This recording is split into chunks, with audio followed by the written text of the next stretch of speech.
اس وقت مہنگائی اور آمدنی کے کم ہونے کی وجہ سے سروائیو کرنا، جس کو گزارا کرنا، یہ بڑا مشکل ہوتا جا رہا ہے۔ بعد ایک آدمی کا ایک لیونگ انداز، رہنے کا ایک اپنا ایک معیار ہوتا ہے، انداز ہوتا ہے، اور موجودہ دور میں اپنے اس انداز کو باقی رکھ کر چلنا، کیونکہ سوسائٹی میں بھی رہنا ہے اور یہ ساری چیزیں ہوتی ہیں۔ آپ کیا کہتے ہیں کہ اتنی مہنگائی میں اور کم آمدنی میں ایک کیسے بندہ اپنا گزارا کرے گا؟ اب اس میں یہ کیا آمدنی اور اخراجات میں توازن برقرار رکھے کہ اب بعض اوقات کیا ہوتا ہے کماتے کم ہیں اور خرچہ زیادہ کرتے ہیں، اور مہینہ پورا ہونے سے پہلے ہی حساب کتاب پورا کر کے اب پھر وہ قرضے مانگتے پھرتے، ادھار سامان لینا شروع کرتے، پھر تنخواہ ملتی ہے تو پھر وہ اس کو پیمنٹ کرنا یا پھر اس کو ٹال مٹول کر کے وہ جھگڑے کرنا۔ تو اگر خوراک میں اور رہنے سہنے کے انداز میں کچھ فرق کرنا چاہیے کہ کم خرچ میں پیٹ کیسے بھرے، اس پر بندہ غور کرے۔ ہمارے بزرگوں کے تو واقعات ہے کہ روٹی پانی سے کھا لیتے تھے تو اس طرح بھی پیٹ بھر جاتا۔ چلو تو ہم یہ اتنی زیادہ ریاضتیں نہ بھی کر سکیں تو کم از کم سادہ غذا، اور سادہ غذا کس کو بولتے ہیں میرے خیال میں یہ سب سمجھتے ہوں گے، اس طرح کا اگر کریں گے تو خرچہ بچے گا اور کم خرچ میں گھر چلے گا اور خودداری برقرار رہے گی، قرض داریوں میں بھی نہیں پڑیں گے کہ بلا کسی سخت ضرورت قرض لینا بھی نہیں چاہیے کہ یہ مطلب بڑی آزمائش کا کام ہے۔ فرمان مصطفیٰ صلی اللہ علیہ وسلم قرض دین کا عیب ہے، حوالہ تاریخ دمشق لابن عساکر جلد 56 پیج نمبر 523۔ بزرگان دین فرماتے ہیں قرض کا ٹینشن عقل کو خراب کر دیتا ہے، حوالہ میراث جلد 4 بالتصرف۔ تو یوں مطلب یہ کہ قرض کی وجہ سے پھر جو نیند اڑتی ہے، ٹینشن ہوتا ہے، مطلب بعض اوقات قرض کی وجہ سے دل بھی فیل ہو جاتے ہوں گے اور کیا کیا بیماریاں گھر کر جاتی ہوں گی کہ چاروں طرف اندھیرا، کہ قرضہ اتنا لے لیا کہ اب کوئی قرض بھی نہیں دے رہا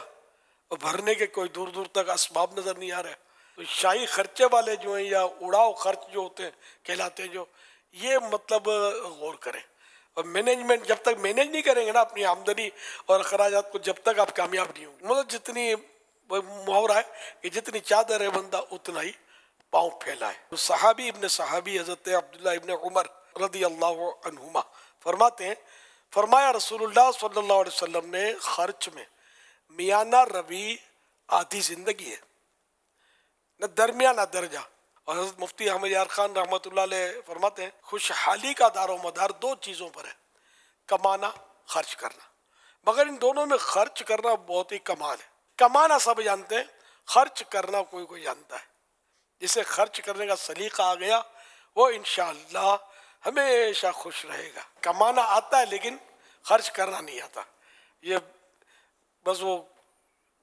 نہ کرنے کا خرچہ جہاں نہیں ہوتا وہاں بھی کرتے ہوتے۔ میں یہ بھی مشورہ دوں گا جو ایوریج فیملیز جو اس وقت سن رہی ہیں کہ آپ ہر تیسرے چوتھے مہینے اپنے بجٹ کو بیٹھ کر ڈسکس کیا کریں، کیونکہ 2-3 مہینوں میں نا کچھ ایکسٹرا چیزیں آنا شروع ہو جاتی ہیں، کچن کی ایکسٹرا آئٹم آنا شروع ہو جاتی ہیں، باتھ روم کے آئٹم آنا شروع ہو جاتی ہیں، کوئی صاف صفائی کی ایکسٹرا آئٹم آنا شروع ہو جاتی ہیں۔ اگر آپ ہر تیسرے چوتھے مہینے بیٹھ جائیں گے نا کہ یار بجٹ کو اپنے ڈسکس کریں اور جیسی آمدنی اس کے مطابق کریں، تاکہ کچھ ہلکی پھلکی سیونگ ہو کہ کل کو بیماری ہو، پریشانی ہو، اللہ نہ کرے کوئی حادثہ ہو گیا تو پھر کسی سے قرضہ وغیرہ مانگنا نہ پڑے، آگے پیچھے کوئی 2-4 ایسے پیسے پڑے ہوئے ہوں کہ خدا نہ کہتا بچے کو چوٹ لگے اور پھر اپنے بولے کہ یار ابھی 2-5 ہزار ہی نہیں ہے کہ بچے کی پٹی کروا سکے۔ تو یہ سیونگ ایریا بھی تھوڑا آپ کا چلتا رہے گا، تو 2-5-20% اگر ہو سکے تو کوئی سیونگ موڈ کی طرف بھی جائیں تاکہ کسی بھی پریشانی کے وقت مانگنا نہ پڑے کسی سے، اور اللہ کرے کہ ہم ایک اس طرح کی زندگی گزاریں۔ تو اس طرح کے کچھ اصولوں پر عمل کرنے کی کوشش کریں گے نا تو اور فیملی سپورٹ کرے ایک دوسرے کے ساتھ، اور فرمائشوں کو پروان نہ چڑھنے دیں، اور ضرورتوں کو جہاں بعضوں کا ضرورتیں پوری کرنے کے لیے ہوتا ہے، کہتے ہیں کہ انسان شروع میں ضرورت پوری کرنے کے لیے کماتا ہے، پھر سہولتوں کے لیے کماتا ہے، پھر آسائشوں کے لیے کماتا ہے،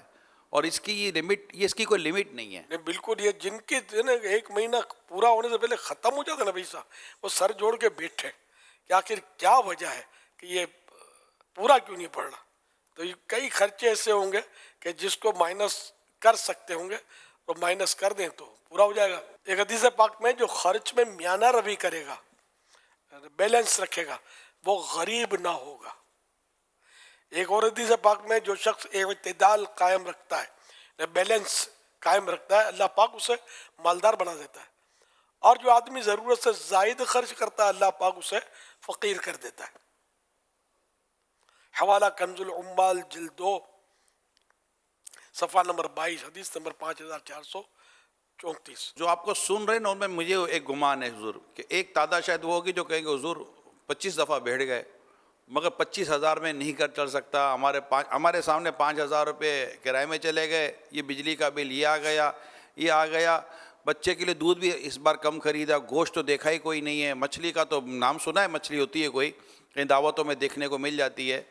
تو حضور ایسے جو بیچاری فیملیز ہیں اور ہیں ایسی فیملیز کے جو بالکل کر کسر سے چلتے ہیں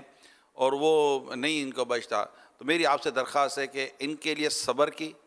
شکر کی, قناعت کی اور برکت کی دعا کرتے حضور. اللہ پاک ان سب کو تو صبر عطا فرمائے, برکت دے کہ اگر صبر کریں گے فقیر صابر, یہ فقیر کہلائیں گے, غریب مسکین جن کو پورا نہیں ہوتا. فقیر صابر کے فضائل پھر اپنے مالداروں سے, یہ فقیر جو ہیں یہ جنت میں 500 سال پہلے داخل ہو جائیں گے. تو اب یہ کتنی بڑی بشارت ہے. صبر کریں. اب یہ صبر نہیں کرتے نا, مشکل ہے صبر نہیں, بلکہ وہ لاؤ پھر غلط ذریعے سے بھی مل گیا تو کسی کا دبانا پڑ گیا تو دبا بھی لیا, تو یہ پھر ان کے لیے نہیں ہے کوئی مطلب, یہ تو پھر گناہ گار ہے. امتحان ہے. ہمارے اکابرین نے, ہمارے بزرگوں نے ضرورتاً واقع بھی تو کیے ہیں, بغیر کھائے پیے بھی تو گزارے ہیں نا وقت, کم کھایا بچا کر وہ جو بچ گیا روکھا سوکھا گزارا کر لیا اور زندگی گزر گیا. ہم کو اچھا کھانا چاہیے, پھر جو بچ گیا وہ دوسرے دن نہیں چلے گا, بس ہی ہے, ابھی اس کو پھینک دیا. ایک تعداد ہے جو مشکل یہ ہے کہ گھر میں جو بچتا ہے کھانا, اس پہ بھی میں نے کہ بہت کچھ پھینکا بھی جا رہا ہے. یہ بھی ایک بے برکتی کی ظاہر ہے کہ صورت تو سامنے ہی ہمارے, روٹیاں بچ گئیں وہ پھینک دیں گے, کھانا بچ گیا, سالن بچ گیا وہ پھینک دیں گے. تو انشاءاللہ کوشش کرتے رہیں گے, دعائیں بھی مانگتے رہیں گے, ورد و وظائف بھی ہوتے ہیں اس کے برکت کے لیے, انشاءاللہ ترکیب بن جائے گی.